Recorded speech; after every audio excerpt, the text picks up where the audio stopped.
Hi, this is Tim of the 1916 Company. Welcome and thanks for logging on. If you love this watch, email us Team Mosso at the1916company.com for purchase pricing and availability questions concerning this watch. The Romain Gauthier sports watch line debuted as the Continuum, but the name was later pared back to the C, just the letter C. And so what we have here is the Romain Gauthier C Titanium Edition 3. There have been several numerical editions, each run of which is a limited series with some aesthetic distinctions that set it apart from its predecessors as well as successors. So this is the Edition 3 in grade 5 titanium, a 38-piece limited edition that was a 2022 series. The watch is very light in grade 5 tie, 41 millimeters in diameter. It's 9.6 millimeters thick as I measure it, and from lug tip to lug tip, 49.5 millimeters. So it sits broad but very light and thin on the wrist. And it is quite light and it is quite thin. And you'll see as a dress watch rather than a sports watch, it works perfectly because it's flat enough to fit under a cuff. Taking a look, you can see across the lugs, across the wrist, it really does fill out my 16 centimeter circumference wrist. So I'm going to say you probably want a wrist my size or larger because 49.5 across the wrist is no joke. And if your wrist is any smaller, you're probably going to get a little bit of lug overlap beyond the edge, which is never a great look. The strap is fully integrated, which is why I didn't bother to measure the spacing between the lugs because you could see the shape of the strap. It has to be cut to fit this particular lug junction. That said, it is a very handsome integrated look. And in a matte gray with strakes molded in, you can see it nicely matches the design of the titanium dial, and the dial is made of titanium. Romain Gauthier branded, it's a factory strap, no crimping, no gouging. The buckle, through its facets and differential finish, is designed to look like the facets of the bezel of the watch. There's a great design parallelism at work here, which I deeply appreciate. We have a little cyan rubber shoulder, we'll call it a polymer shoulder to make it sound high-tech, that matches the cyan accents of the seconds sunray. Now the bezel is very mechanical in form. It looks like something that would be screwed in as a mechanical fixture as much as any kind of aesthetic value, and it does work on both levels. You can see its facets, its polish, its satin, and then a dial that is made of solid titanium that is vertically grained with a nice deep and irregular graining so that there's shading across, and it seems a bit more nuanced than just, for example, the vertical brushing you would find on the dial of a Patek Philippe 5235.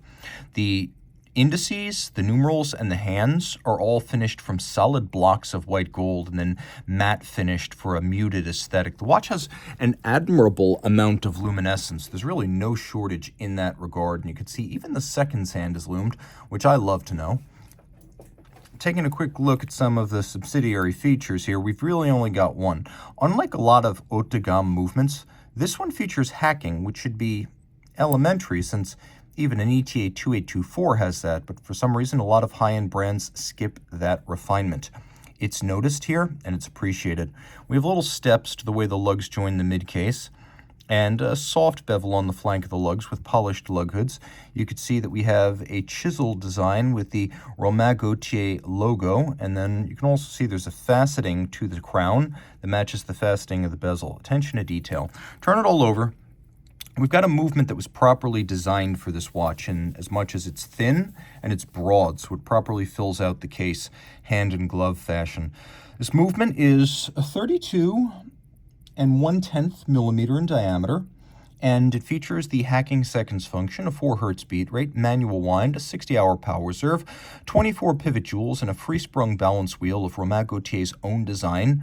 So the free-sprung architecture making it possible to finely regulate using the eccentric screws, which you can see on the rim of the balance, and also making it more shock tolerant as a concussion cannot change the timing of the watch. The finishing is not quite to the level that we saw on the HM, the HMS, the Insight, or the Logical One, though it is to a very high degree. We have satination on the wheels. You can even see that there's internal beveling and polish on some of these wheels. They use Gauthier's signature recursive wheel in a wheel or circle in circle design. We have bevels that are matted and thus fairly mechanical and aesthetic, but handsome, alongside a channel that's satinated, so fairly like Grunefeld in that we have a channel around the edge, we have finished recesses, and then we have the bevel on the side. The recesses look like they might be tremblage. They're actually the product of a hand engraving technique. You can see the single barrel movement features bridges made of titanium, which is a nice parallel complement to the case itself and the dial. We have an unusual stop seconds mechanism. If you look closely, you can see it's a snail cam.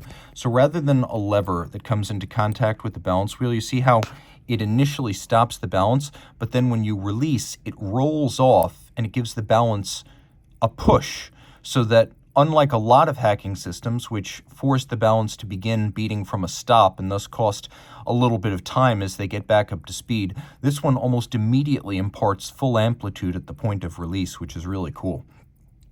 We have a solarization on the barrel cover, and you can see that the little gears or the teeth of the wheel have actually been polished, which is a cool look, and that the inside of the wheel, circles within the circles, those have been interior beveled. So while it's not finished at quite the level of the previous Romain Gauthier movements, it does fit the character of the watch, and the detail, decoration, and engineering is still very, very impressive. The only thing I don't necessarily love is that I think there's too much text, but that's a small point, and I'm a stickler. After all, you're not going to wear it upside down. The water resistance is 50 meters, so with a push-down crown, I'd advise you not to swim with it, but consult Romain Gauthier as the ultimate authority. I would just say push-down crown 50 meters, splash, and rain exposure only. Reach out to Team Mosso at the1916company.com for purchase and pricing details. One more note on grade 5 titanium. People ask, what's the difference? Grade 2 is hypoallergenic and lighter than steel. Grade 5 is that as well, but it's also harder than grade 2, as well as harder than standard watchmaking steels, so it is more difficult to scratch and thus more resilient in a finished state. Reach out to Team Mosso at the1916company.com for purchase and pricing details.